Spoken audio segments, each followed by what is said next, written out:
ইয়া বড় গর্ত। এই রাস্তা দিয়ে চালাতে গেলে ঠিক এমন ভাবে ধারাবর্ষ দিতে হবে। সামনে আছে ছোট গর্ত, ছোট গর্ত পার হয়ে বামে চলে গেলাম, বামে গিয়ে দেখলাম বড় গর্ত। Hello everyone, this is me Shaon and welcome to my new another video. প্রতিদিনের মতো আজকেও আমি ফুয়েল পাইনি। দেখুন এখানে এখন সিরিয়াল আছে, কিন্তু এখন আমার সময় নেই। তেল কখন দিবে সেটারও কোনো ঠিক নাই।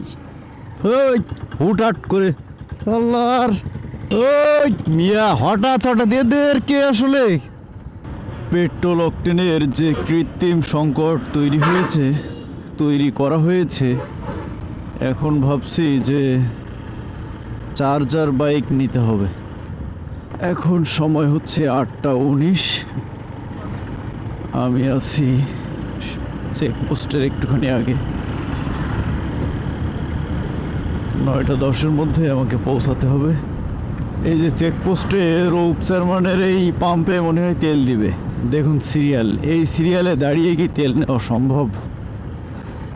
মানে তেল দিচ্ছে হচ্ছে ওই পাশে, রোডের ওই পাশে। আর দেখুন ওই পাশ থেকে সিরিয়াল এসে, তাও তো সিরিয়াল একটা বাইক না, কিন্তু 2-3টা করে বাইক ওই পাশ থেকে এসে এদিকে কোথায় গিয়ে দাঁড়িয়েছে।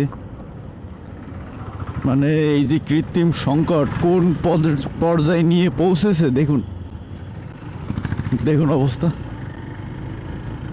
এত দূর থেকে আদৌ এনারা কি তেল পাবে কিনা এটার কিন্তু কোনো ঠিক নেই। কারণ দেখা যায় এনারা এখানে 4-5 ঘন্টা অপেক্ষা করে ঠিক পাম্পে পৌঁছানোর কিছুক্ষণ আগেই দেখবে তেল শেষ। এরকম একটা অভিজ্ঞতা সেদিন গতকাল শেয়ার করলো আমাকে একজন।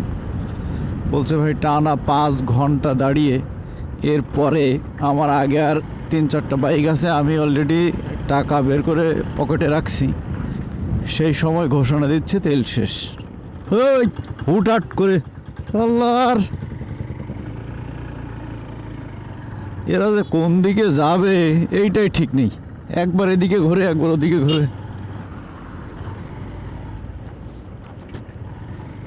এতক্ষণে চিৎপটাং করে ফেলাইছিল আমার।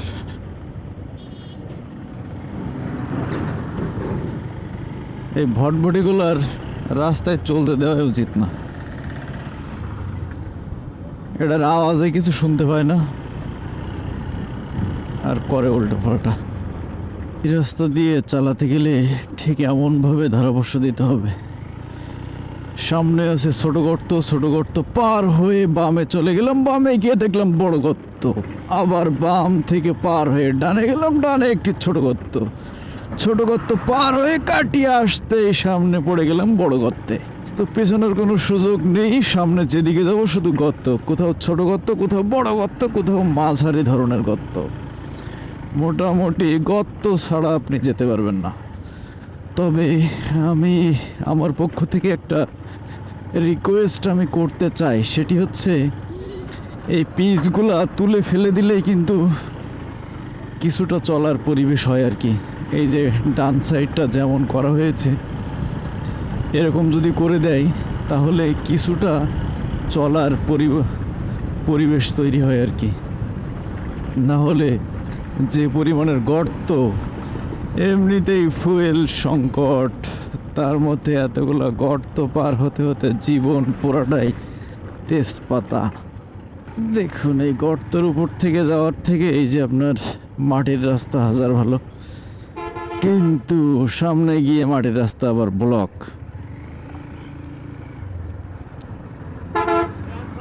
চাষির কয়টা ব্যাগ।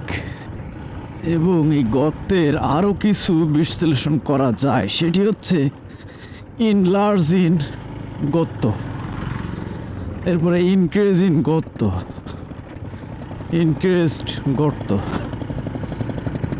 হালকা ছোট গর্ত, হালকা বড় গর্ত, গর্ত অনেক বড় গর্ত, বিগ সাইজের গর্ত, মাইল্ড গর্ত, স্মল সাইজের গর্ত, বিগ সাইজের গর্ত, ইয়া বড় গর্ত। আহ, শালার গর্তের ঠেলায় অস্থির। ঈদের ছুটি শেষে আবার রাস্তার কাজ শুরু হয়েছে, যার কারণে মাঝে মধ্যে জ্যাম, কিন্তু সবকিছু মিলিয়েই সেই গর্ত। জ্যামের দিকে তাকাবো নাকি গর্তে পড়বো? দেখুন এখানে স্মল স্মল মাল্টিপল গর্ত। ওরে বাপ রে বাপ, ইয়া হাদিপুর অঞ্চলের বিগ সাইজের গর্ত। আর ঠিক সেই বিগ সাইজের গর্তটাই আমি পড়ে গেলাম। কোনো রকম নিজের ড্যাশটা বাঁচালাম, কিন্তু আমার বাইকের যে কি অবস্থা, বাইকের 12 বাজানোর থেকে আমি আর বাঁচাতে পারলাম না।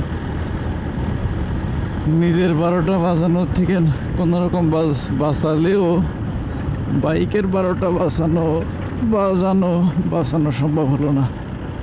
ওই মিয়া, হঠাৎ এদের কে আসলে কে কি দেয় এদের বুঝি না।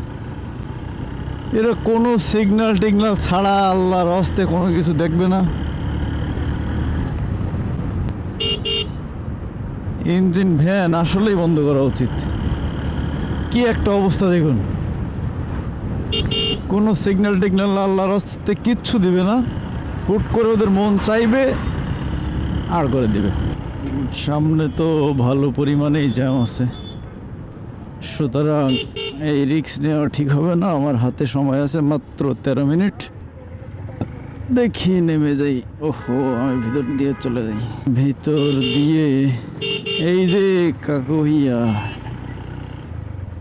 যাক উনি তাও হাত লম্বা করে একটা সিগন্যাল দিল, তাতে করে বুঝলাম যে না ওদিকে যাচ্ছে। দেখুন মেইন রোডে জ্যাম থাকায় সবাই ভিতরের রোড দিয়ে যাচ্ছে। আহা, ভিতরের রোডে এত চাপ হইলে আমি যাবো কেমনে? মেইন রোডের জ্যামগুলো যদি সব আবার ভিতরের রোডে ঢুকাই যায়।